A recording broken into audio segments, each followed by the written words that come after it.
You know, I remember flipping through channels one lazy Saturday back in 2005 when I came across this super weird cartoon. What was I even looking at? It was clearly the Looney Tunes, but also clearly not the Looney Tunes. It was like they had turned into Power Rangers or something. But even though it was bizarre, for some reason I just didn't want to change the channel. I was actually having a great time watching it. What I didn't know that day was that this show would end up becoming one of my favorite cartoons, at least until it got cancelled in its second season for some pretty sad reasons. But we'll get to that. Hey, I'm Dr. Panda, and forget about Jason Statham. I'm the only panda who's ever caught a megalodon.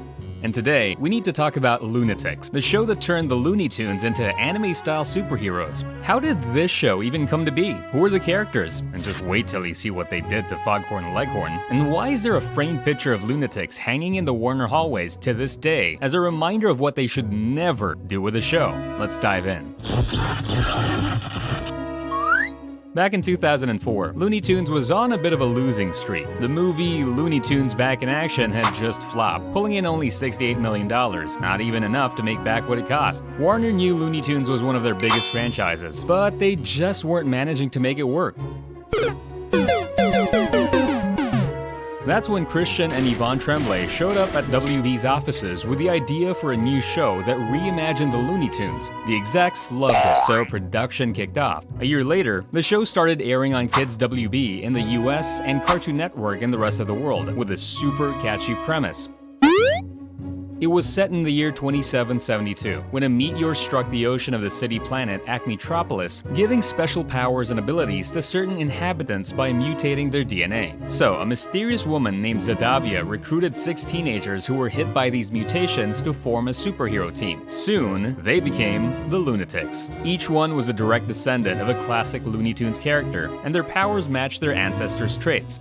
The team was led by Ace Bunny, who used to be a stunt rabbit in movies before the meteor, and who was known for being quick on his feet and sharp-witted, just like Bugs Bunny himself. Then there was Slam Tasmanian, a former wrestler with powers like super strength and creating tornadoes, just like the old Taz.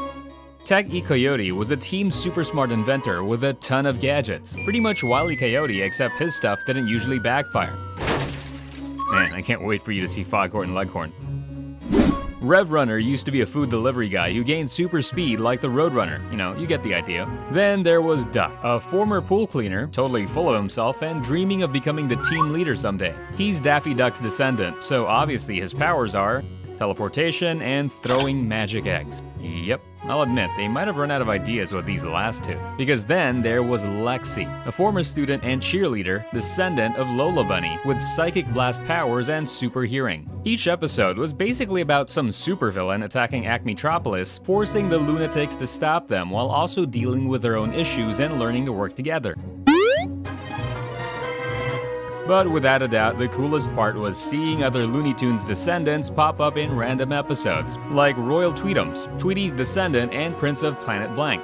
He's a key character in the show's finale, where some powerful villains try to take over his planet. His enemy, Sylvester, is a cyborg now, thanks to injuries from past battles with Tweetums. Can you guess who he works for? Queen Granicus, the evil Darth Sidious-esque descendant of Granny, who's trying to stop Royal Tweetums from reclaiming the throne. Electro J. Fudd is a high-tech bounty hunter out to avenge all his ancestors who were killed by animals, like Elmer Fudd, who apparently got squashed by a giant squirrel. Ophiuchus Sam is a space pirate who robs space trains riding his space robot horse. Yeah, there's not a ton of depth there. Then there's Pinkster Pig, an orphan from the same place as Duck, who remembers a coin toss decided Duck would get adopted instead of him. Pinkster tries to help the Loonatics, but messes things up and lets the villains get away. Surprisingly, in the end of the episode, we learn that he's actually a supervillain boss in disguise, so the Loonatics end up taking him down. And yeah, there's also descendants of Foghorn Leghorn, I say always keep a pot of my own special recipe, and Pepe Le Pew. We've paid very much money. Those family trees must be wild. From the first day I saw Loonatics, I thought it was such a fresh twist on the Looney Tunes. It always felt super satisfying to see each character have powers based on their classic counterpart. Well, almost all of them. I'm looking at you two. By the way, did you know Loonatics is canon in Teen Titans Go and Animaniacs? But I'm getting ahead of myself. The show was an action comedy that kept the heart of the Looney Tunes. We will conquer your world by any means necessary. No, you won't.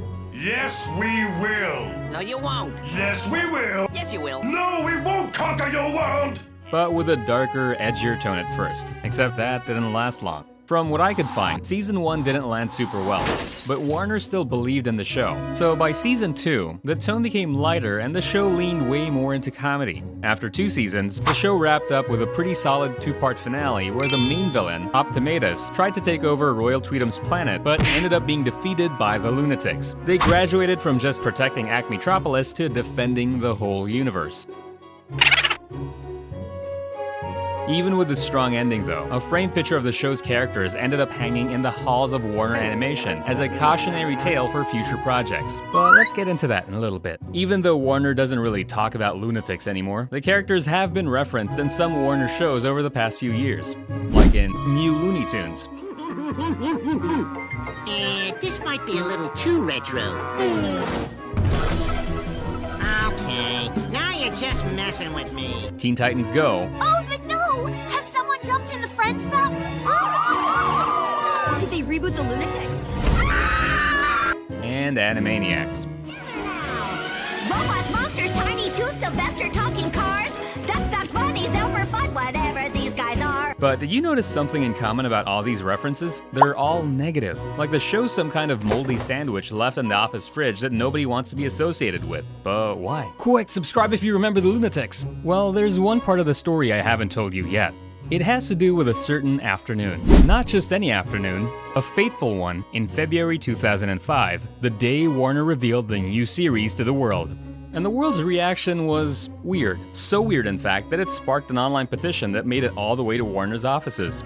The issue people had with the show was simple, but not easy to fix. The characters. Because of a huge mistake by Warner that I'll explain in a second, hardcore Looney Tunes fans were furious.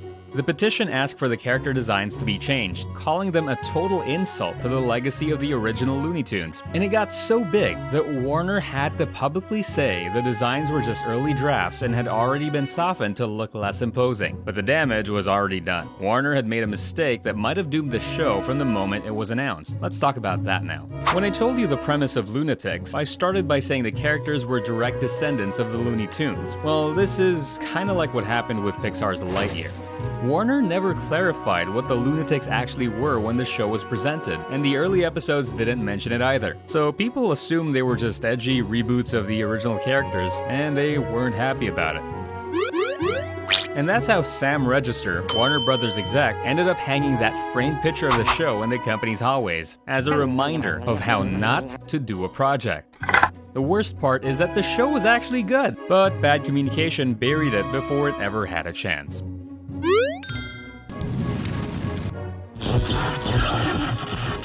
But hey, don't go just yet. Remember The Replacements? That forgotten Disney Channel show about 2 kids who could swap anyone out using their phones? I made a video about it, and you can check it out right here. Subscribe for more, and Dr. Panda out.